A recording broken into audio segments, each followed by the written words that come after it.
বাতাসে ধুলাবালু উড়ার এ দৃশ্য খুলনা মহানগরী জুড়ে, ধুলায় আচ্ছাদিত গাছপালা, স্থাপনা। নিয়ম না মেনে উন্নয়ন কাজ, খোলা জায়গায় নির্মাণ সামগ্রী ফেলে রাখা ও সড়ক সংস্কারের অভাবে বাতাসে বাড়ছে ধূলিকণা। পরিবেশগত বিধি উপেক্ষা করে সিটি কর্পোরেশন, ওয়াসা ও সড়ক বিভাগের কাজের পাশাপাশি ব্যক্তিগত নির্মাণ, দুর্বল বর্জ্য ব্যবস্থাপনা, যানবাহনের কালো ধোয়া, অবৈধ ইটভাটা ও সড়কের পাশে ইট বালু রেখে ব্যবসা এ দূষণ আরও বাড়াচ্ছে। এতে শ্বাসকষ্ট সহ বিভিন্ন জটিল রোগে আক্রান্তের হার বাড়ছে। প্রতিদিনের দূষণে অতিষ্ঠ নগরবাসী। ধুলার কারণে আমাদের শারীরিক অনেক ক্ষতি হচ্ছে।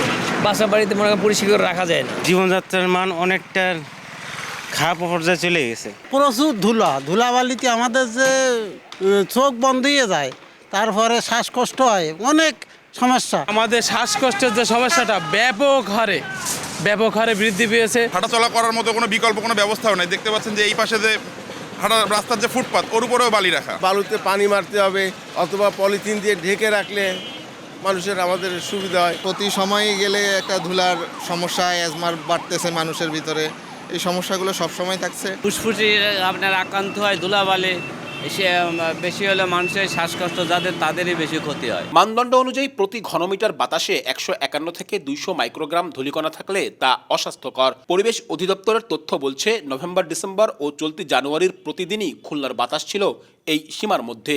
এর মধ্যে কয়েকদিন ধূলিকণার মাত্রা ছাড়িয়েছে 200 মাইক্রোগ্রাম, অর্থাৎ খুবই অস্বাস্থ্যকর। দেশে সর্বোচ্চ দূষণকারী শহরও হয়েছে একাধিক দিন। খুলনার বায়ু দূষণ এখন নগর ব্যবস্থাপনার বড় চ্যালেঞ্জ। সমন্বয়হীন উন্নয়ন কাজ আর দুর্বল নজরদারিতে জনস্বাস্থ্য ঝুঁকিতে।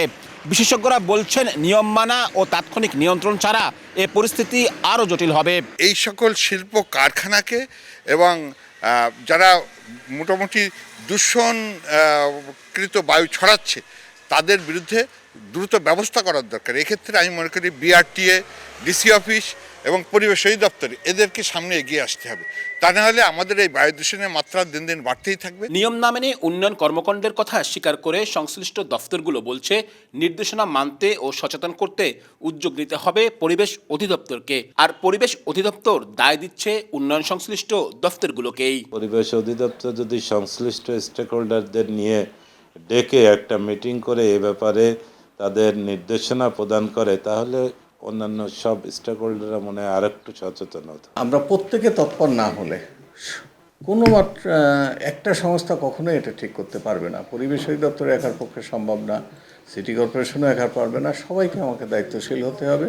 যে ঠিকাদাররা আছে আমাদের, তাদেরকে দায়িত্বশীল হতে হবে। তাইলেই কিন্তু এটা কন্ট্রোল করা খুবই সহজ। এটা করা যাবে না তা কিন্তু না। অভ্যন্তরীণ দূষণের পাশাপাশি আন্তদেশীয় দূষিত বাতাসের প্রবাহে খুলনায় বায়ু দূষণ 30 থেকে 40% পর্যন্ত বাড়ছে বলে জাইকার সাম্প্রতিক গবেষণায় উঠে এসেছে।